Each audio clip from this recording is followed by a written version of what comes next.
We do. We attribute it to Aunt Susan. Let me explain what I mean by attributing it to Aunt Susan.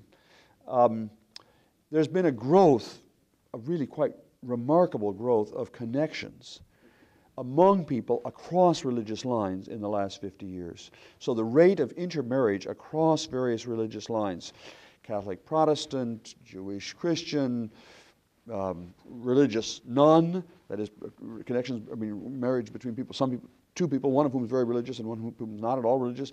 All of those border crossing marriages have become very common, so that the marriage between Chelsea Clinton and her new Jewish husband is completely normal. Now, more than half of all marriages in America cross religious lines. That was not true a generation ago. A very large proportion of our most intimate friendships cross religious lines. When you ask people, tell me about your very closest friends, your go-to friends, if you really got in trouble, the people you'd most count on, we ask people about that, and then we ask them, okay, now tell me about the religion of those people. Half of all those most intimate friendships cross religious lines. It's a Catholic naming an evangelical, or an evangelical naming a Jew, or whatever. And it's very hard to demonize people that you love and count on. So everybody in America has an Aunt Susan. Aunt Susan is, I don't know, she's Catholic and I'm Episcopalian, or she's Episcopalian and I'm Jewish, or she's Jewish and I'm Baptist, or whatever. And I know my faith says, poor Aunt Susan, she's not going to make it to heaven because she's praying at the wrong altar. But on the other hand, I know Aunt Susan. If anyone's going to go to heaven, it's Aunt Susan, for sure. She's made for heaven. So all of us, everybody in America, in their daily lives, is caught between what we say on Sunday, my religion is the right one, or what our theology tells us, our religion is the right one, and Aunt Susan. And Aunt Susan mostly wins. And so just at the time we become more polarized in public, political terms, we've actually been knitting together this social capital fabric in private terms. I think expanding on that a little bit, what concerned me, if you want to elaborate on this, in the chapter on politics and American grace. Right. You talk about how, especially for conservatives, the Republican Party now is able to preach a unified message, which is both, I took it as economic conservatism and social conservatism together. It used to be we could have an economic conservative and a social moderate, and you could blend that person together, but now it seems like everyone's shifting to the end points and not the middle. Yeah, I agree with that, but I actually do think that's mostly driven by the political leadership and not at the grassroots, and I'll give you an example of that. The Catholic Church is right now in the midst of a very, very important social transformation because there's been a rapid decline in involvement in the church among it's effectively the grandchildren of the immigrants of 100 years ago. That is people who are now Polish Americans or Italian Americans or Irish Americans, and their families came over and they were very Catholic, but their grandchildren and great-grandchildren, people now in their 30s and 40s, are leaving the church actually quite rapidly, so that more than half of all the people who were raised in America as Catholic are no longer practicing Catholics.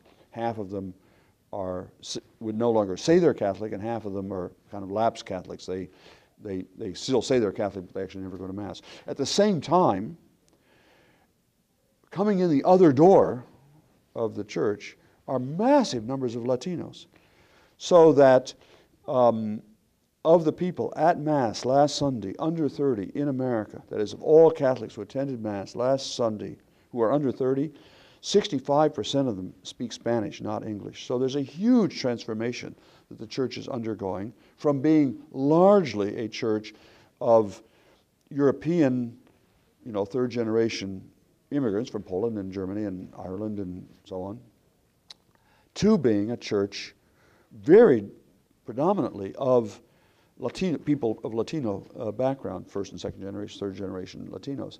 Now, why is that relevant to your question? Because Latinos have exactly this what is otherwise an unusual combination of being pretty conservative on social issues. Latino Catholics are actually more conservative on social issues than Anglo Catholics are.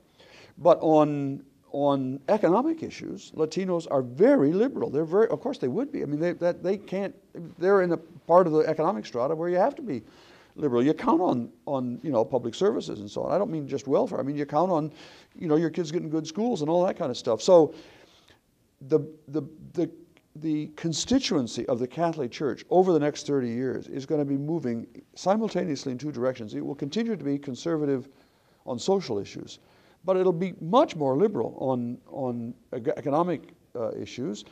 And the church is already one of the leading advocates on behalf of immigrants in America. And it's not just out of the goodness of the heart of the church or the teachings of the Bible. No doubt that's relevant, but it's also because a large fraction of the church's membership are immigrants who need help. The decline of youth participation is very troubling for me. Studies have shown, however, on the other hand, that if an individual does choose their own faith of their own accord, it usually is a stronger connection that they make. They're more loyal to that. So I think two trends that I really see in religion right now. The first is the increase in switching from one denomination to another. As an economist, we call it shopping, that religious participants now are behaving as consumers. Right. That's, so that lack of loyalty to a particular denomination, that's a very interesting and troubling trend. And I think it fits into this idea that people are shaping their religion to fit those political beliefs. The other trend that I find really fascinating is the rise of the megachurch. We've had megachurches around, these very large churches since the birth of our country, but their growth actually has taken off within the last 10, 15, 20 years. I'm not really sure if the megachurch trend will continue. We're starting to see some problems in when leadership turns over. So absolutely. Like Crystal That's right. City That's just right. went into bankruptcy. That's right. So this Olstein, on the other hand, that was an easy transition. That worked well. So I'm not quite sure when you get this leadership whether that trend will change. And that's been, the megachurches have actually picked up these people that are switching or people that were secular before. And they've been pulling them into the religious arena and pulling in some of these Catholics, the white Catholics that have left. But I'm not sure if that's going to continue. So both of those trends together are really kind of troubling for me, and I think really kind of point to at least for the large part of the mass, the group of people, it's a less strong religious participation. It has less commitment to it. Yogi Berra also said prediction is hard, especially about the future. So we're dealing here with something that's really hard. I agree with a lot of what Joe said, but let me offer a slightly different, maybe more optimistic perspective from the point of view of religion in America. There has been a growth in a very, actually quite sharp recent growth since 1990 and not before then of what in the jargon of religious sociology are called the nuns, not N-U-N-S, not Catholic sisters, but the people who have no religion, none of the above. And that number of young people, it used to be that 5, maybe 10% of young people said, when you asked them what religion they were, they said they didn't have a religion. They weren't affiliated with any religion.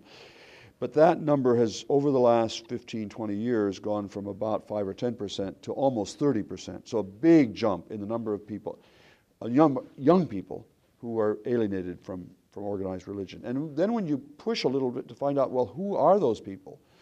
And why did they suddenly become, young people weren't always alienated from religion that way, so why did they suddenly become alienated? We think we've got pretty conclusive evidence that they were repelled by the alliance between religion, the public alliance between religion and hard right politics, especially about homosexuality. I'm not saying these people are themselves homosexuals, but they're a lot more tolerant of homosexuality than their parents were. And so just as the most visible leadership, religious leadership in the country was zigging to the right on issues like homosexuality and other political issues, young people were moving to the left on those very same issues. And that means there's a very large pool. These young people, these young nuns, I mean the young people who are detached from religion, are not atheists, most of them. They're not hostile. Many of them pray regularly. Many of them even go to church, but they're alienated from organized religion. And when you try to figure out So if you look at that from a marketing point of view, there's a real pool out there, a large pool, about approaching now a third of all young people who are in their 20s and early 30s, who might very well be in church, except that for them, when they were raised, religion, church meant conservative, hard right politics, and they said, I'm out of here. I don't go to church to be a Republican. I wanted to go to church for something else. Well, in a market sense, this is exactly your line of work. What that means is religious entrepreneurs have a big incentive to try to figure out what would appeal to that market. And we don't know, and in the book we talk about this problem in the book, but we don't actually say, who's going to win that competition for that pool. I think myself that I'm not a religious marketer, I'm not in the business of religion, but it looks to me as though a religion that had some of the flavor of the mega churches, that is, some of the the hugging and the popular music and so on. It's not actually my personal style of religion, but it obviously appeals to younger people, but without the hard right politics. And my guess is that if we come back and have this conversation here 20 years from now, 15 years from now even, there will be a new phenomenon on the American religious scene, which will be a real religion. It'll be about God, and it'll have people caring about one another, and it'll be a community of faith, maybe even intense faith, but not linked to the hard right politics as religion over the last 50 years has come to be.